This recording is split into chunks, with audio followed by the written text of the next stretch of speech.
Senator Inhofe. Thank you, Mr. Chairman. Secretary Fisher, I'm following Senator Carper's lead. Have you ever been to Oklahoma? I have not, sir.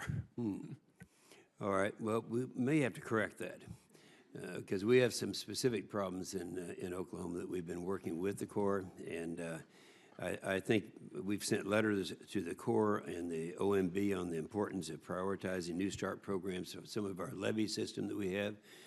Senator Bozeman and I are very much concerned also about some of the problems we have in our best kept secret, and that is that my state of Oklahoma houses the most inland port in America.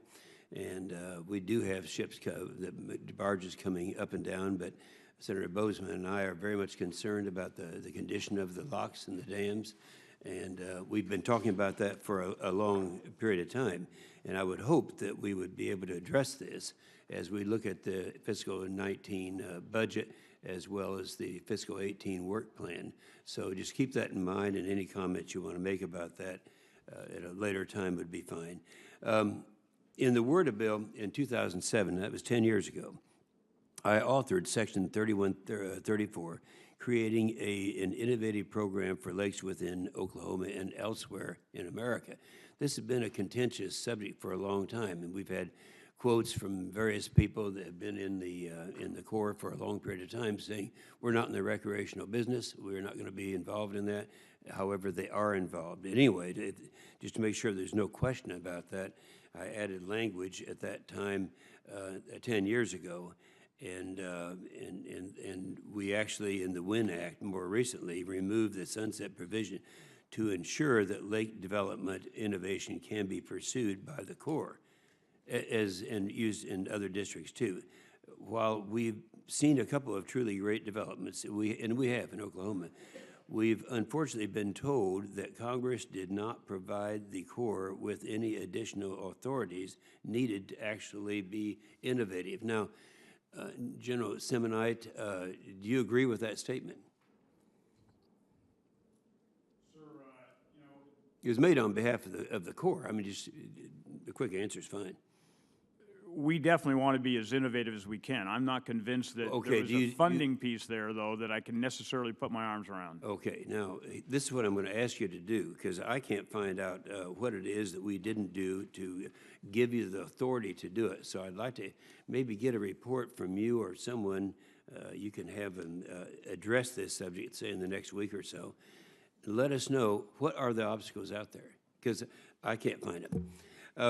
Secondly, the city of Bartlesville, Oklahoma currently has 3 water storage contracts at a particular lake, and most recent contract was secured at a rate of $67.38 per acre foot. Now, that was the quote that we got from, and it's been activated from the Corps of Engineers.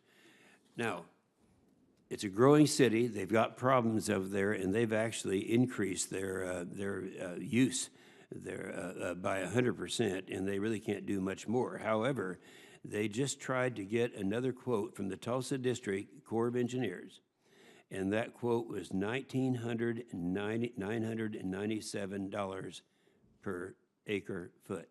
Now, so it's gone up from $16 to $2,000 an acre foot.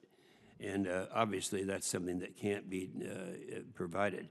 Now, my office has initiated a dialogue between the district and the city to find a compromise. It's my understanding that the district will be reaching out to the division and headquarters in order to do so. The Water Supply Act of 1958 directs the Corps to cooperate with states and local interests in developing water supplies in conjunction with federal water projects. Now, the problem that we had with the district office is that this is out of our jurisdiction. We're going to have to go up the ladder. Well, today we're going up the ladder. That's you. And we'd like to have are you familiar with this problem in that particular that particular city? Sir, I am not familiar. Other than the last 24 hours, there was a GAO report that talked about core pricing. And I hate to say it, but the way that the rules were established several years ago, That pricing's different when it comes to state and city to city. Depends on how much did the project cost, when was it built, what were the authorized. That's the GAO. That's the GAO report. So the Tulsa District has provided a proposal to our Southwestern Division as of the last couple of days. I'll take a look at it. I'll get back with you. I agree with you. You can't have that level of an increase, $67 to $1,900. Something sounds wrong there. It sounds to me like we've got our hands tied with how we charge water supply rates based on the project's original construction cost, the year of the agreement, inflation, et cetera. Okay. So there's some formula that we're probably caught into, and we've got to figure out how to get relief from that. Okay, my time has expired, but you know that GAO has stated in this report that they didn't get the ample information from the Corps to be able to make these determinations. Then I'll solve that, sir. All right, very good. Thank you, Mr. Chairman.